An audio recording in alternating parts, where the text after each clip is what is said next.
Welcome to Guided Spirit Conversations. I'm your host, Marla Goldberg.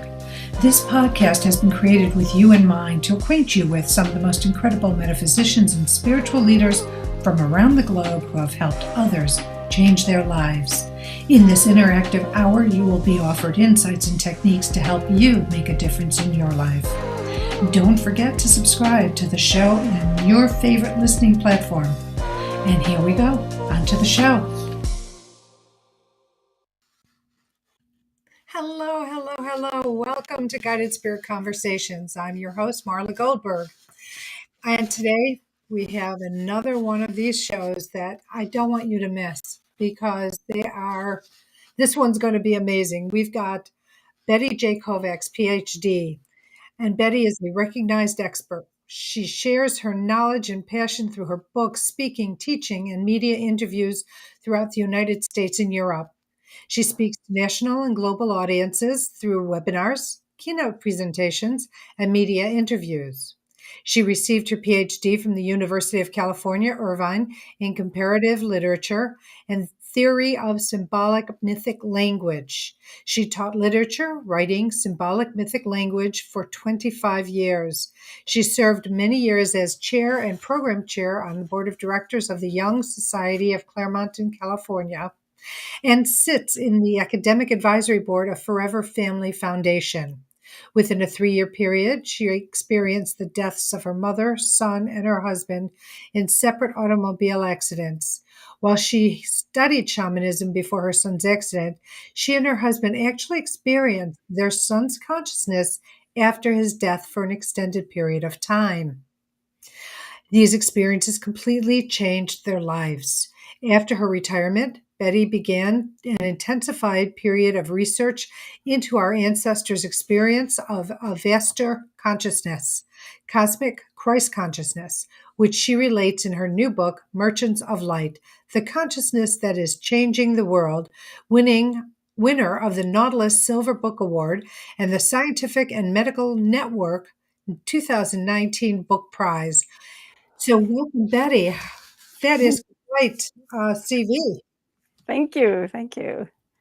And so let's start at the beginning. I mean, I know you were very much mainstream at the beginning of your career, but at a certain point, there was a shift. And then you started going down more of a spiritual path. How did that happen? Was it based on your son? No, I think all my life, I was looking for something. I felt like, surely this isn't it.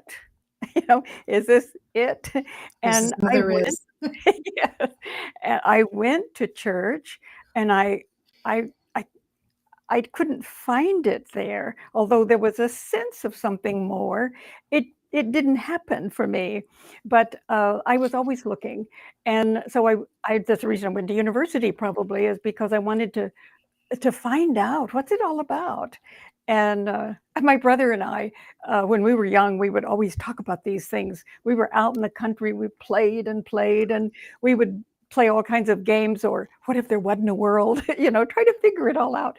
And my brother went up to my mother one morning and he said, you know what, when I get to heaven, I'm just going to walk right up to God and I'm just going to ask, how come all this anyhow? And I always thought that was pretty much my question. And I think many people's question, what's it all about? Are we going to just live this life and not know? So, but at the university, of course, I was confronted with the scientific worldview, which was that there's nothing. There's no meaning, there's no purpose, there's nothing but matter, and you don't matter. And when you're dead, and that's it. And then, of course, there was the religion story, but I tried that over and over, and I couldn't get anywhere with that. So that was a conundrum of what is it all about anyway? And so I was always looking for that, studying that. I studied religion, I studied mythology, I studied symbolism. And so that set me on my path, I would say. So it was an early time you started becoming a searcher. Yes, very. Yeah, so important because, wow, it's interesting because so many people really start stepping into their spiritual path when they're in their 40s or 50s. Something is a catalyst that drives them. So when you, especially, you're of a retired age, it's mentioned it in the CV, when you're older, to start that young is not as normal as it is today. So it's an unusual path to start exploring way back when. Yes, and I was always looking for it, and I didn't know what to study, so I decided I would major in literature, because at least in literature, I could look at all facets of the character and how the character felt. What other subject, unless it was psychology, did you deal with the human being and what they felt and what they longed for? So that was possible, but gradually, uh, I was studying archaeology and ancient history and so-called prehistory and the symbolism and what were they thinking and so on. So it was very much involved in that. I went to South America to study with shamans for a while, and but then when our son was killed, uh, I'm that so sorry to hear that. Yeah, he was 20. Yes, it was. And he was very interested in this kind of thing too. But it was then that I really started having my own inner experience. Before that, I read other people's experiences. I studied so much, but I knew I needed to experience it before I could know it. And when he died, then it was about a week after his memorial, both Istvan, my husband, and I began to experience his consciousness, and that changed everything. Then I knew I didn't have to believe anything. When you say experiences consciousness, can you delve a little deeper into what you experienced? Yes, we would just experience his presence. Now, my husband actually it was a visionary state. He saw him and they talked and they went various places together. And his girlfriend also had similar experiences. And I had the experiences, but I didn't see his image, but I knew exactly that he was present. I knew where in the room. It was like there was an energy field where I knew that's where he was.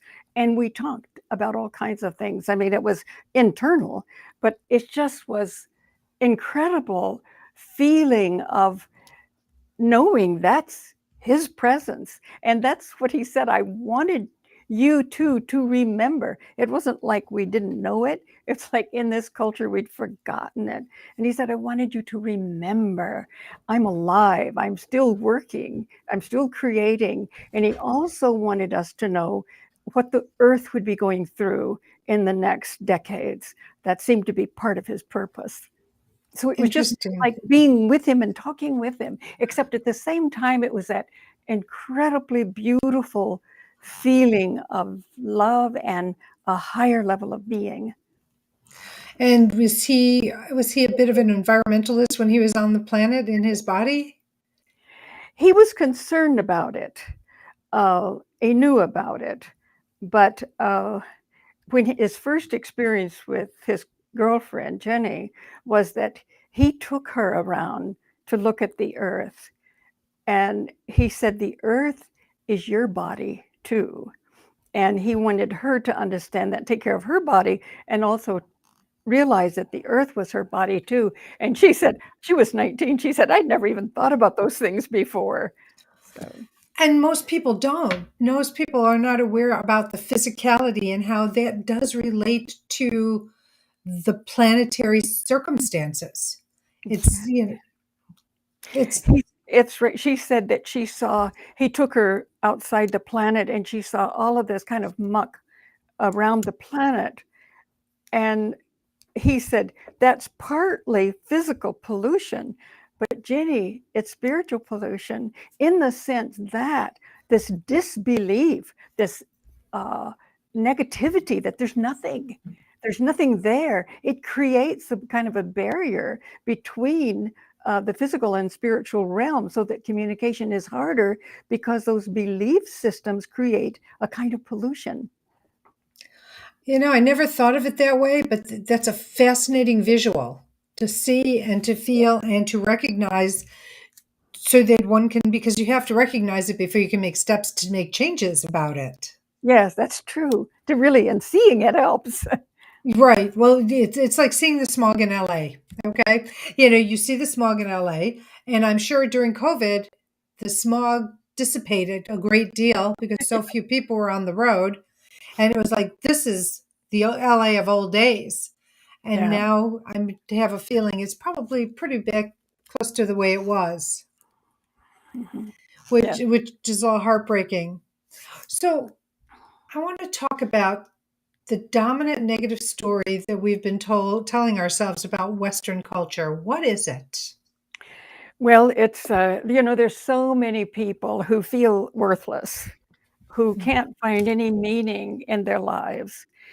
And when we look back to, let's say, the history of Judaism, and I'm grateful to the scholar Margaret Barker uh, for discovering that the first temple Judaism was a shaman mystic tradition. And it's interesting because since I've written the book, I've heard from uh, a couple of Jewish people who have discovered that and have told me about people who've written about it, that it was shamanistic. They realized that by just going back and looking at some of the artifacts and some of the traditions. But Margaret Barker did it very thoroughly. And they very much honored the feminine. I mean, there were feminine images all over Israel, everywhere. And during the first temple tradition, she was wisdom. It was that it was nature, the heart, the soul, Mm. life giving. She was life itself. That soul in every human being, male or female. But in 621 BCE, the Deuteronomists, we don't know who they were, a group of priests, they destroyed that tradition. And they destroyed the feminine. They destroyed her images, and they burnt down her beautiful groves of trees, because the tree was always symbolic of life and the feminine, of soul. We're rooted in the earth and we reach to the heavens. We are the mediators between the depth of the earth and the vastness of the cosmos. And that was destroyed. But here is the story. We all know this story, whether we believed it or not, uh, the story of Adam and Eve in the garden, in which there are many trees, and God says, you may eat of all of these trees, but this particular one of knowledge of good and evil, you may not eat of that. Well, of course, as parents, we all know if you say that, that's exactly where we're going to go. But they did eat of it. And then they were punished. I mean, this, as a kid, I thought this was so strange. Why would God not want us to know, to have knowledge of the polarities of what we might label good and evil or whatever? And why would God punish the woman who gave it to Adam, that in her childbirth she would suffer, and Adam would suffer in trying to till the land? And of course, the serpent would be condemned. Nature itself was condemned. And we, the human being, was so worthless and sinful that we were thrown out of the garden. We did not belong in the garden. We were sinners, not worthy of being in the garden. This is a horrible story, absolutely horrible story. And whether we believed it or not, it was that we are sinners, we are flawed. We can only, and then when the Roman Church picked it up, they emphasized that flawed aspect, and you can only be made whole by something outside of you. And so the story was for centuries that we were not in and of ourselves God's creatures, but they were flawed and sinful. And original sin, the church took it, that everyone born is sinful. We carry this. Well, this is just the most wretched story. And it is an inversion of the true story. The true story is that the tree is life itself, soul, spirit, life, rooted in the earth and reaching to the heavens. And it is the feminine, it is the goddess, the divine wisdom. And in Sumerian seals, and I have one of them in my book, there is the tree just weighted down with fruit, and there's the god who's pointing to it like, take it. and the goddess was there with the great serpent behind her. It's like, here, it is for you. There was never a forbidden fruit. It was always, if you are ready for this fruit, it is here for you. And later in Egyptian symbolism, the tree, we can see the trunk of the tree is actually the goddess, and she is handing the fruit to people, and she's giving sometimes a glass of liquid essence.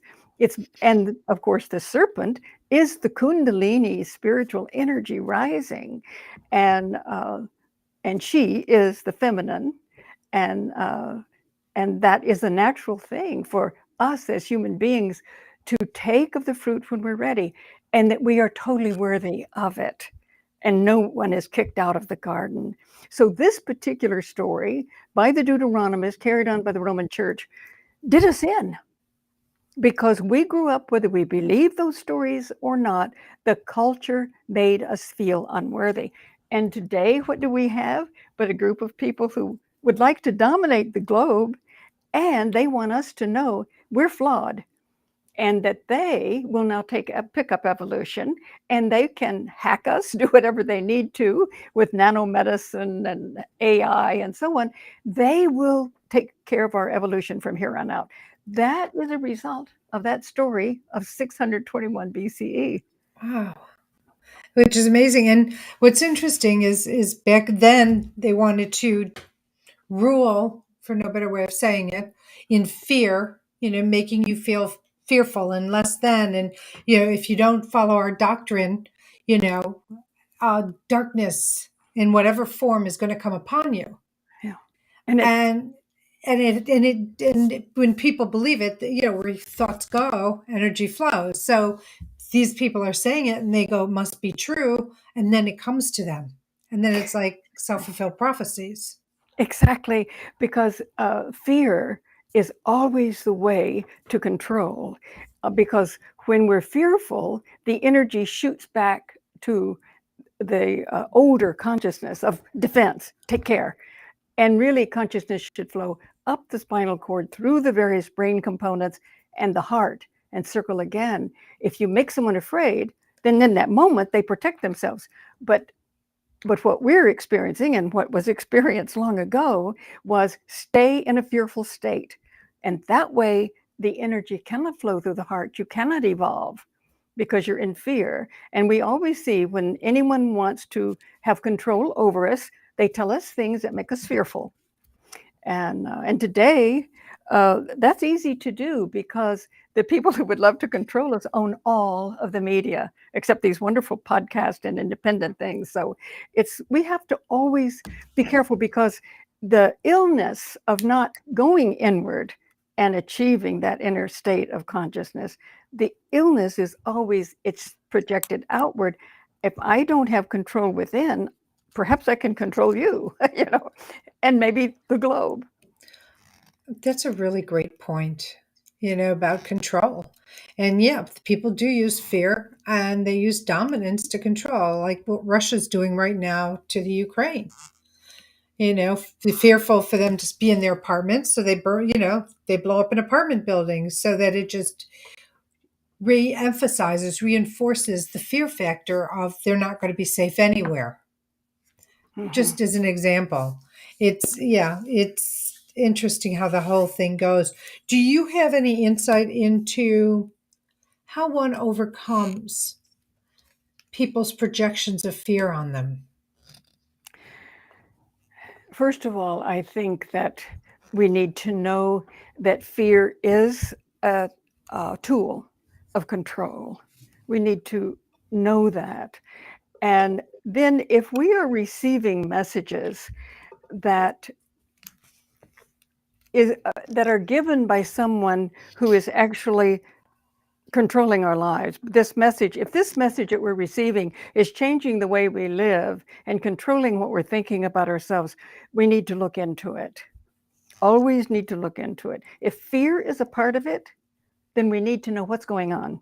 Is this a true story? We've been told false stories for centuries about who we are and what's going on. So is the official narrative that we're getting today, is this a true story or does it have a force behind it? So I think we need to follow the fear and to the source of producing the fear. It's so very important, I think, because we can always be controlled if we're not aware that, whoops, if I'm being put in a state of fear, I'd better follow that path to the source of it. And is it really what I'm being told? I think that's so important. We have to know first what's going on because it's an old tactic. And, Jesus in the Nag Hammadi text, and Jesus, by the way, again, thanks to Margaret Barker and others, Jesus was a rebirth of the first temple tradition, the shaman mystic tradition. Jesus taught a hidden tradition, and that tradition was the shamanic mystic tradition of going inward and finding this source within ourselves. That was, but of course, that was certainly it had to be hidden. And then the church really denied it altogether. So he said in Nag Hammadi text, I did not come to die for you.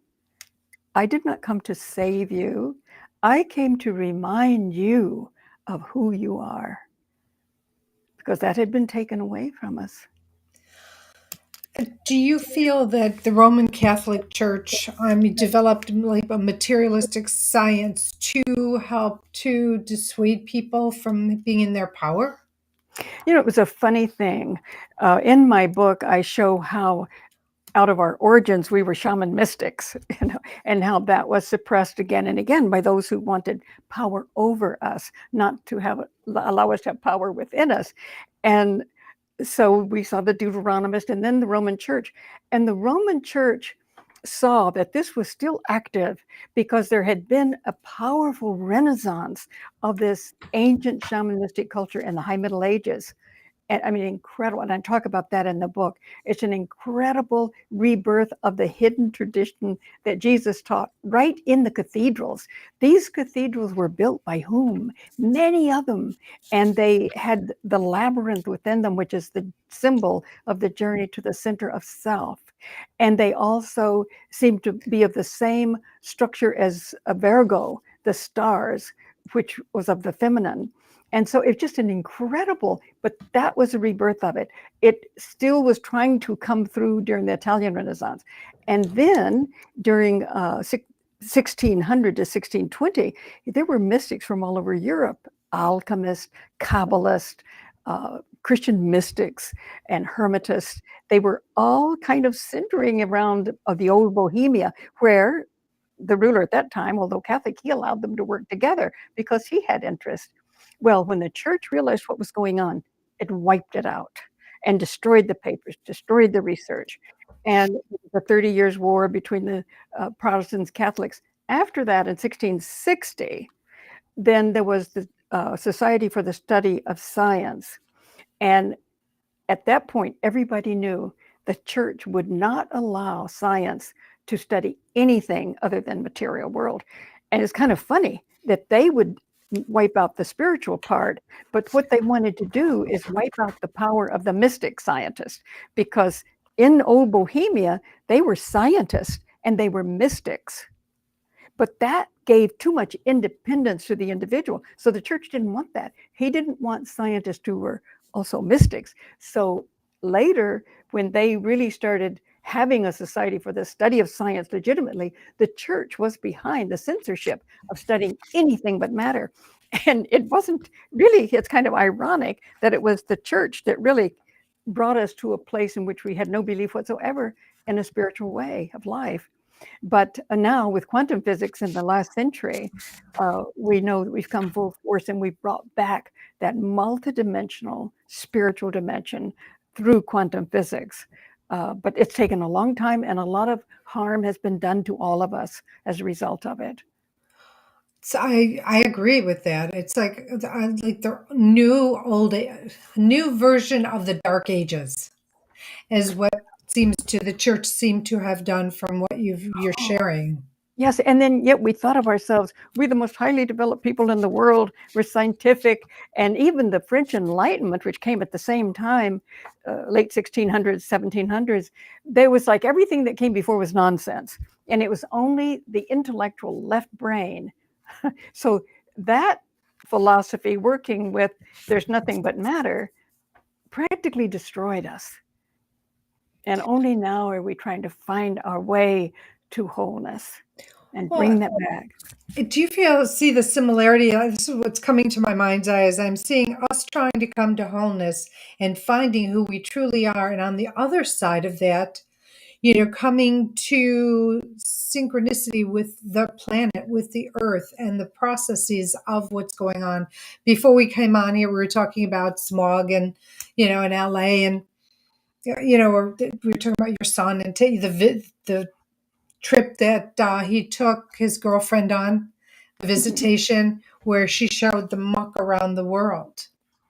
And I feel that this is today, there's so many more people stepping into the light, stepping into a light practice, to sort of break through that layer of muck, because I don't know what other better word to Right. call it.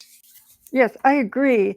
I think that, in the earlier shaman mystic cultures, there was this deep respect for nature. And nothing was more important than understanding her laws, because the same laws functioned in all life. And it was, if you live within those laws, you can be truly creative. And it was such a deep and profound respect for the earth.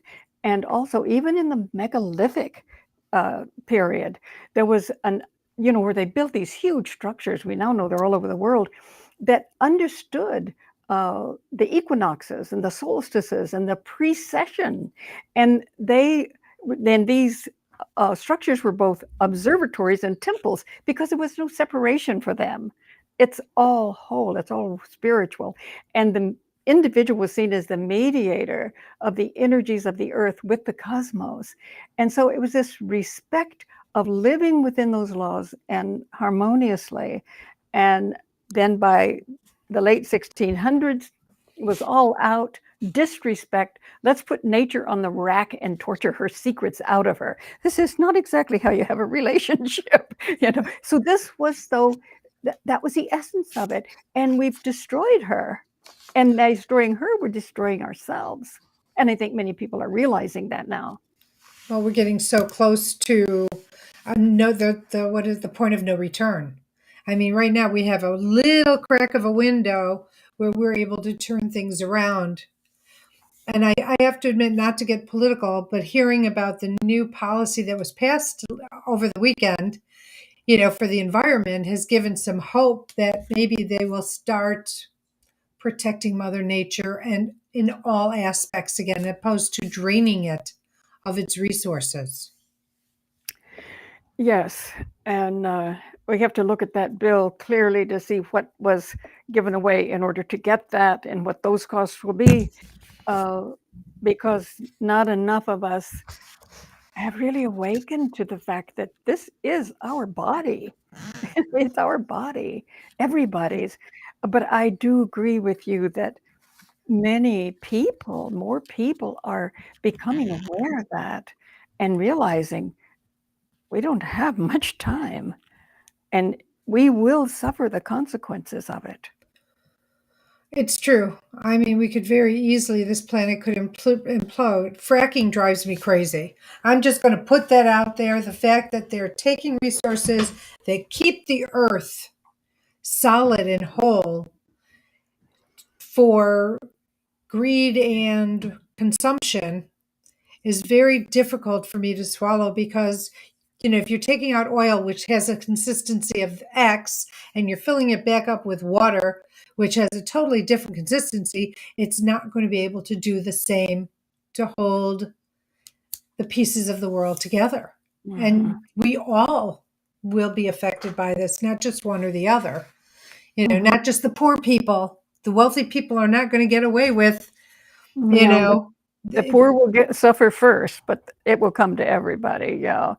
Yeah, it's a if only we could think of the earth as a living spirit that's conscious, that everything has consciousness in varying degrees. And certainly we learned that from quantum physics. If we could understand that and realize that we're all in different vibratory energies and that we need to live together harmoniously and allow each of those energies to function in its own way, but if there could be a relationship, a love relationship of understanding that whatever we do, we're working with that consciousness or against it. When sometimes we can get so discouraged by what's going on in the world and just think there's no chance. But I think we forget in those cases that the cosmos is conscious and it is working with this planet and the people on it. And I think that's one thing we receive through the merchants of light is that absolutely. And that not only that, by bringing this, that because of the people on the earth want this, they have been able to draw this light to the planet and anchor it in the earth so that higher frequency beings can be born on the planet and that we can work in a way that will be more fulfilling, that our work will be more successful. And when we start to really realize the planets, the earth, the cosmos is working with us, that we have to have confidence in our work and not think, oh, well, what little thing can I do? It's Right. that whatever we do affects the planet. Well, it's like back in the day, saving a penny. Well, if you save 1 penny, you have a penny. But if you save 5 pennies, you have a nickel. If you save 10 pennies, you have a dime. So people, instead of being defeatist, saying, what is my contribution going to do? Well, if you lay up off the footprint, your contribution does a lot. Like Right. I think it was when Kobe Bryant's helicopter went down. To think that he took his helicopter with a bunch of people to go to a basketball practice or basketball game for his daughter that might have only been a 1 hour drive, right? But the convenience. But what that every time somebody does something like that, the footprint from the fuel and what it does to the planet. I wish people had more of a concept and say, I'd rather drive than do this. It takes a little bit longer, but. Yeah, that there are ways, for instance, at Davos with the World Economic Forum, whose message is they're going to save the world, but we'll have to do what they want us to do. As they say, you'll own nothing and be happy. But they're going to save the planet. And then these people who are working on this, hundreds of them all fly their private jets to Davos. Are you really concerned about the planet here? I mean, I think it's when we get mixed stories like this, we have to start paying attention. Well, I agree, and start doing your research. You had mentioned something earlier in our conversation about, things coming out and people just going along with it. Research it. Exactly. Research who you want to be a part of our political family. Who's going to, are they helping us? Are they helping themselves? That's Are it. Go ahead. I'm sorry. Oh no, I'm just agreeing with you. Yeah, it's just something that is that people have to start becoming independent critical thinkers on their own rather than being followers, or just because someone's charismatic or says what they want you to hear, is that really what they stand for? And are they looking out for your best interest or their own? Exactly. And we can't just assume we can go to Google and internet to get our information. We cannot. We have to know who it is who is speaking and what they are doing in the world. What are they doing in the world? And And for the world. for the world, yes, we have to be careful. We can't get our information from the regular sources because it is owned by those who are creating the official narrative. And so we don't go to the criminals to get the crime story, so to speak. But they would be so colorful. Yeah, right. I'm going to change directions a little bit. let's talk a little bit more about Merchants of Light, the consciousness that is changing the world. First, let's talk about the difference between cosmic and Christ consciousness, so people I have an idea. I think that either they are used in the same way, Christ consciousness or cosmic consciousness. And in the book, I tell about the person who first of all called it cosmic consciousness was Richard Maurice Bach, who was a medical doctor from Canada. In fact, he was Walt Whitman's doctor, but he had spent the evening with really good friends. They were talking about poetry and the various poets and reading it and really focusing in that way. He got in the carriage, it was in the late 1800s, to go back home. And suddenly he thought the city in front of him was on fire. It was just total light. And then he realized, no, it's in me. And he said that that experience lasted, he said, I don't even know how long, but it completely changed my life because in those moments, however long they were, I knew that everything is alive, everything is conscious, and that the universe, the heart of the universe is love, and that there is no death, and that we will all eventually achieve this type of consciousness. And he later thought, well, I'm just going to look to see in history how many people achieved that. And so he wrote a book about these people called Cosmic Consciousness. And it's also what the Christians have called Christ consciousness. And what I think Christ meant, Jesus meant about the Christ. And in the Nag Hammadi text, he says that it's pretty clear that you are not to follow the Christ, but to become the Christ, to achieve Christ consciousness. And it was such a sad thing that the church would make him God, us not, and the only way for us was to worship something outside ourselves. No, that was not Jesus's message, which we know from these texts that were found in Upper Egypt right after World War II. But the church had made it clear to the monks there that if they didn't get rid of those texts, the church would. And wasn't it wonderful that we found them right after the war when that's what we needed to go within to find who we are? The Dead Sea Scrolls were also found after World War II. Here were Jewish mystics who did not go along with the Second Temple. No, they went along with the first, but they had to leave in order to do it. So here we have a whole different way of thinking. And I love how the Jesus of the Nag Hammadi text says, if you bring forth what is within you, what is within you will save you. But if you do not bring it forth, it will destroy you. And I think that's what we're seeing, is that we have been programmed, brainwashed for centuries that there is nothing and nothing within. And if there's any type of thing that's got outside you and you're certainly unworthy and you have to rely on that to make you worthy. No. So we've had all of this brainwashing. And it's hard for us, even when we experience it, it's hard for us. I went through that, is that I'd looked for it all my life. And when I was actually in the experience, I knew. But when I came back, my left brain had been brainwashed without me accepting it. And it was immediately start questioning everything. But this is the effects of brainwashing. I think we see that today. We get a particular narrative over and over and over, so that even when we see the evidence, we can't accept it easily. This is so dangerous. It's so dangerous. And it's funny, I had this conversation with my husband about um it was political in nature, but how no, it was the news, because the news, and how the same news gets repeated over and over and over again. Every 30 minutes or 15 minutes, you get the same headlines and the same stories. And that's why they say stop listening to the news, because, if people repeat it enough, you start to say, oh, is there some truth to it? You Oh, is believe there it, this? Yeah. even if you don't consciously accept it. It's there. And when we realize, when we look at now how it's been completely bought up, that they're repeating the same messages if you see them at the same time. And so we need to really, it's so important. We cannot bring forth what is within us if we're brainwashed. We have to cut through that and allow what is within, first of all, to be honored and respected. and trusted Yeah. that, yes, there is within us what we need to heal us.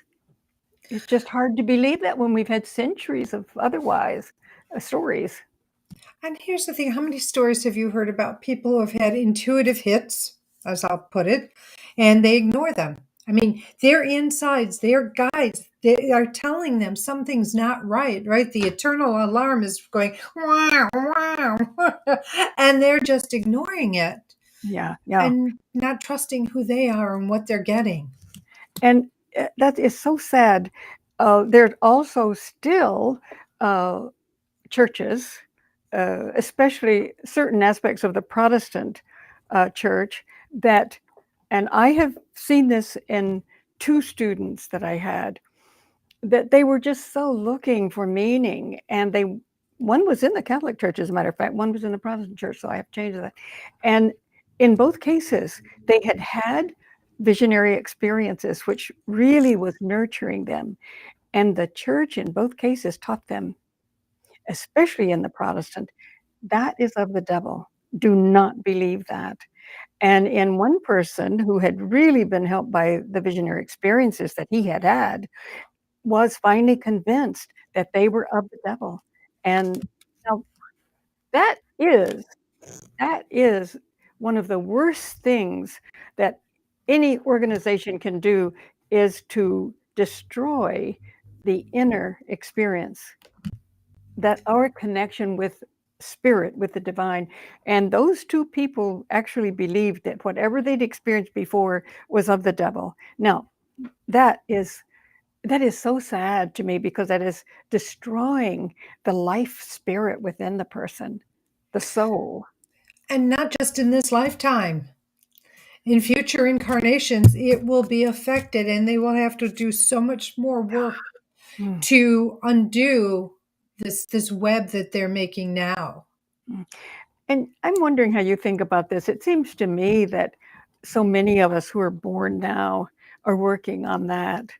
We're becoming aware of the false political stories. I mean, that was a political story from the Deuteronomist as well as from the Roman Church, because it was to control. It was the Roman Church need to control that inhibited and restricted scientific investigation. And now we see that there are all kinds of stories to keep us from being free to do what we need to do. But I think that when I look at the 20th century and all of these scholars working independently discovered independent shaman mystic cultures, so that we know this is who we were. And it was gradually destroyed, but it went underground. So we have alchemy underground, Hermeticism, Kabbalah, and they all include the feminine that was destroyed on the surface. Mystic Christianity. Yes, the feminine exists underground in mystic Christianity. So all of this is coming in the 20th century and now the 21st, that there's so many people who are waking up and Mhm. saying, wait a minute, and so we're working on seeing these stories are not our stories. These are not our stories. Here are the true stories that have existed for millennia.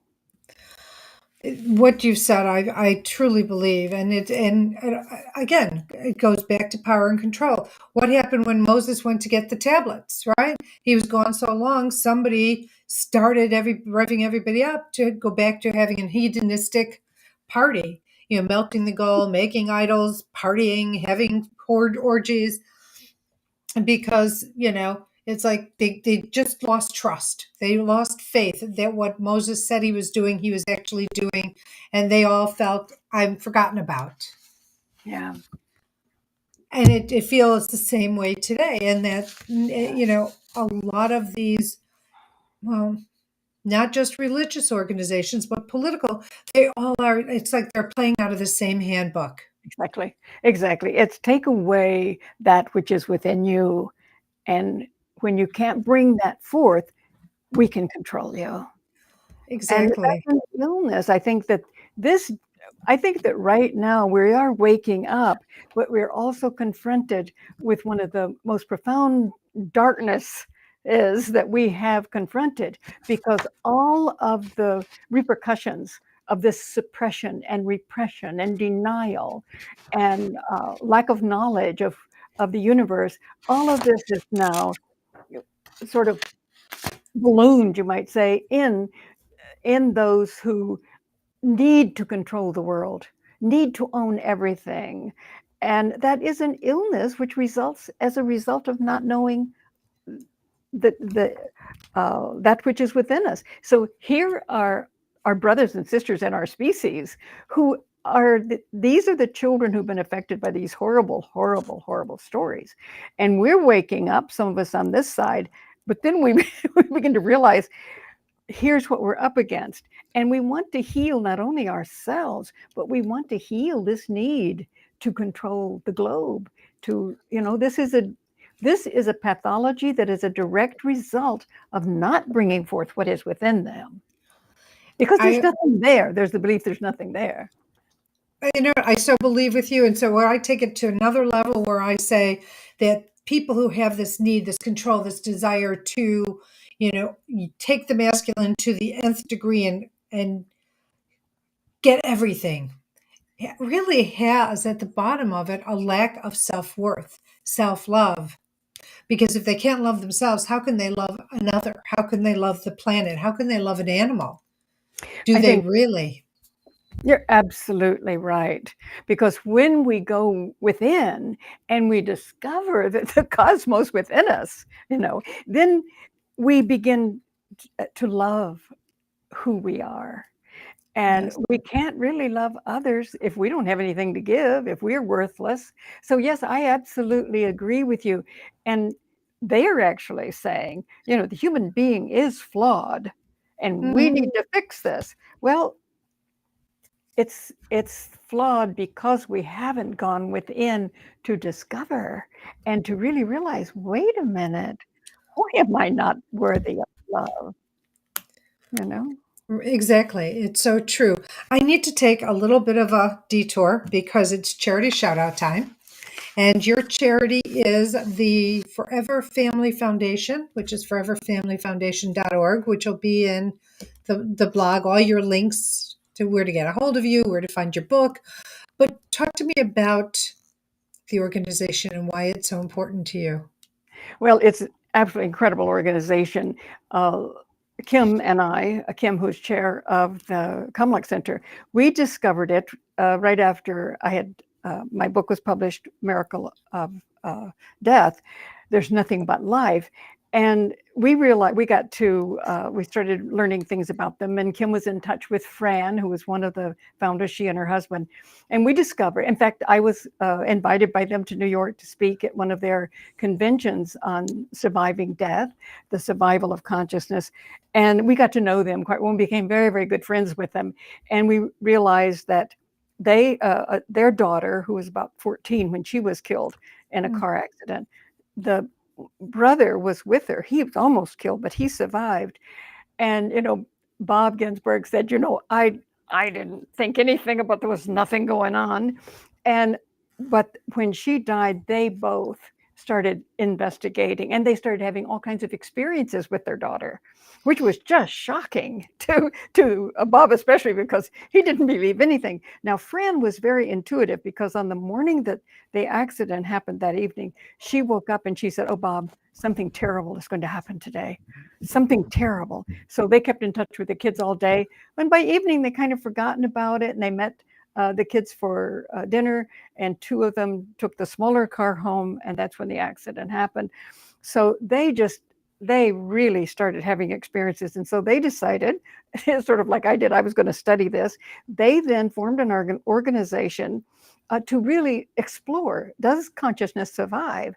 And they now knew it did. But they also were one of the first organizations that had national conventions of bringing scientists together and people who had experienced the loved ones after death.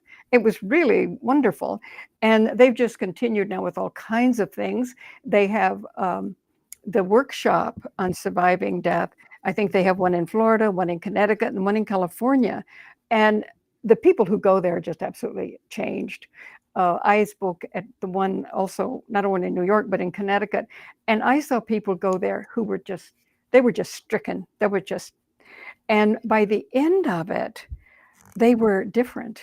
And of course, there are mediums there, and rather remarkable mediums who, in many cases, were in touch with the ones who had just died. And when that happened, that was life-saving. Bob has just written a book on mediums, The Good, Bad, and the Indifferent. I And love that name. well, I'm not sure that's the title. I can't remember Oh, exactly. But Robert Ginsburg, it's on Forever Family Foundation website, the book he has written. But it's a great book because it is about those who are good and bad and those who are not.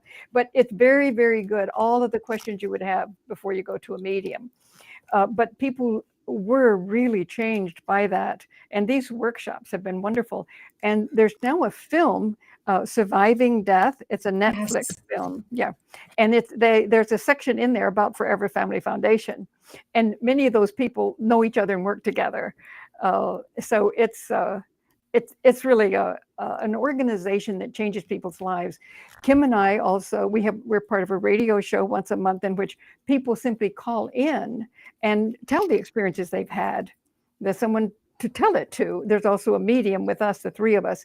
And then we have also a group on the second Saturday of every month in which people come. It's a small group and they talk about the experiences they have had, somewhere where they won't be judged and they can share these experiences. But it's an organization certainly well worth supporting. And they certainly supported me all the way with both books, and I It support them. sounds like such a powerful group. And I love that you brought up where you can find things on your website because people, once they realize that, I just read this in a book that I'm reading, and that is like every night when we go to sleep, it's like dying because our body sleeps and restores, but our soul goes out into the ether and into the astral, and we visit with people and we see things, and that's where deja vu is. And to know that when that death is just like taking an extended nap. I mean, your body loses life, but your soul still goes on the other side, like nothing ever happened, really. I mean, that might be too simplified, but you understand what I mean. Yeah, exactly. You step out of this body. And of course, there have always been those who wanted to make the effort to live, like the old alchemists, their stories that they found the elixir to live hundreds of years. I don't want to do that. And because you have to invent different identities, I mean, but all the people we love and have worked with, we're not with. So, but there's always been that desire. But I think it's incredibly creative that we can step out of this body, go back to spirit, and then recreate another body. And we often work with those we've been working with before. We Yes. find each other. So Yeah. it's very creative. It's funny because I always say that like people in movies or the theater or restaurants are the extras of our life. You know, the people we have our relationships with, Mhm. most likely we've had them before, lifetime after lifetime. But then you've had the extras of our life where there's the seat fillers. You know, Yes, we fill their seats, they fill our seats, and yeah, lifetime after lifetime, circumstance after circumstance, we end up crossing yeah. paths Yes, yes, it's true. Yes. in the same comparison. So we have a few minutes left. Is there anything that I haven't asked you that you'd really like to spotlight for the listeners? Well, I think that we did talk about what I think is most important, and that is that we at least start from the beginning of saying, okay, I'm going to just accept it as a possibility and look into it. I am divine. This is what our ancestors wanted us to remember. They did everything they could to save this message, whether it was in architecture or music or dance or myths or fairy tales, whatever, is that we are all divine, we are all immortal, and we are all creative.